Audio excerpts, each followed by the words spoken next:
think about Daniel Bryan being cleared to wrestle in the WWE? Do you think that his return will backfire on people who the fans perceive as not worthy of a push? Well, boy, that's a negative way to look at it.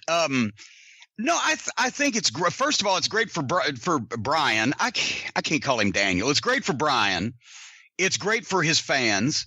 That was one of the saddest stories, and we talked about it quite a while back on the program. But just when he finally, even though they didn't want him to, he got over because he did it on his own.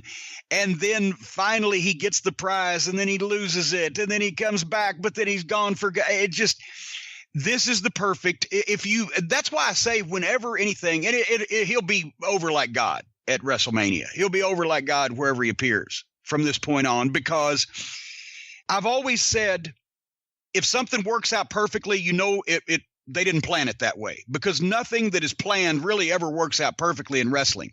But sometimes things work out perfectly, and if you take advantage of them, then it shows how smart you are. And so now we get to figure out how smart the WWE creative team is, because you couldn't have written this. This is perfect. And I'm even including making the announcement in the same building or coming back in the same building that the whole thing started, blah, blah, blah. Now, if they drop the ball on this, they're all crazy. But I love Bryan as a person, and he's always been so genuine and worked hard, et cetera, and loves the business. So I'm obviously thrilled that he can do it again. I'm also thrilled that he, of all people, got to be the one to prove their doctors wrong. And came back from whatever he's done, whatever measures he's taken to heal and get better, or whatever the case. You can come back, apparently. And so that, once again, it's great for him as a person. It's great for all of his fans. It's a guy that deserves it instead of some mullet head. And now we just got to see how could you possibly get anybody over more as a sympathetic babyface figure than this guy is going to be over when he steps foot in that ring at the biggest show, blah, blah, blah. How could you manufacture that? Well, I think that's one of the points of the question, though, is how much will this impact other people? We have another question I'll get to later in the show about Roman Reigns, and how does this affect the other babyfaces if they're still not prepared? If he's going to be able to wrestle full time and they're not prepared to push him to the level where the fans want him, how do they prevent this from turning into what it was a few years ago? Well, they don't, because they're still a heel evil empire. They should have been working on that for the past few years when it backfired on them last time. The McMahon family dynasty does not have to be heels on TV for fucking 25 years, because we're at 21 now.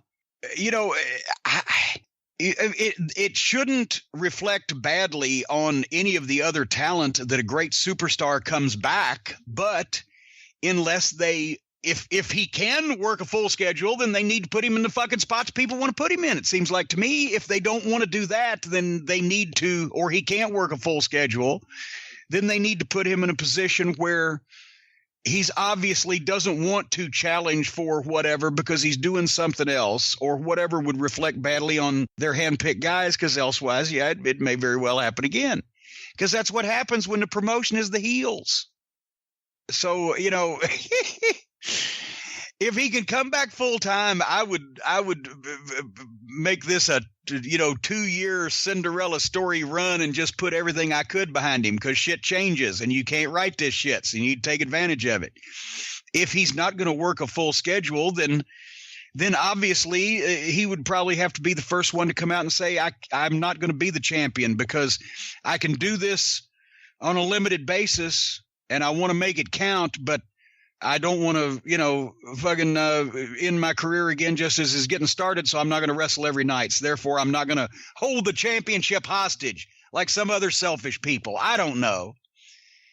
But otherwise, I mean, for fuck's sake, why not goddamn let him win whatever the fuck, he's going to win at WrestleMania and put the belt on Reigns, and then fucking have Reigns come out and just fucking crucify Daniel Bryan and jump and heinously turn heel and say, you all along that people didn't take to me because of, and all the history and blah, blah, blah, and say, fuck you, and spike him on his fucking head and try to fucking put him out again. and then let Daniel Bryan come back and get revenge the following year at WrestleMania by beating Roman Reigns for the fucking title to the biggest babyface pop in the history of God.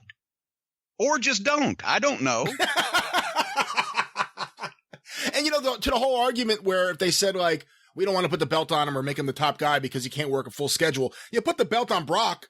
And he works how many dates a year? Well, I know I was being sarcastic there. You know, you may not have detected that in the middle of that. No, I wasn't even yelling. I wasn't even directing that at you. I was directing that at some other people in a 4-story office building. There's so many things that you can do. But once again, this is once in a lifetime shit.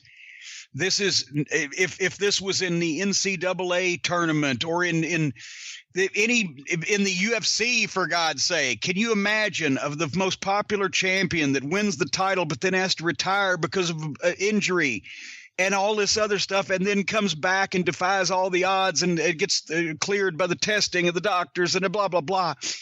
This needs to be a Fox Sports fucking 1-hour special or a goddamn network television, you know, big sport. Can you imagine what they would do with it? So how can you can't fucking drop all your other plans and you know, and go with the thing. And if Daniel Bryan is not the biggest babyface in the world that we think he is because all of the you know, fans are tuned into him and everything, but he's not reaching the mainstream fans, then tell this story. How can this story not reach a mainstream fan? The underdog, the guy who was smaller, the guy who overachieved, had it all taken away from him, personal tragedies, comes back and does everything he wants to do by getting back in the ring and proving the doctors wrong. Tell that fucking story and then just sell out for the next year or two. Fuck. Well, let's stay on a similar vein here. A few other questions that are related to things you've brought up here. I'm sorry, there's no invisible hand grenades, and there's no chances for 15 writers to write a comedy routine in the middle of all that. So maybe it wouldn't get over with today's audience.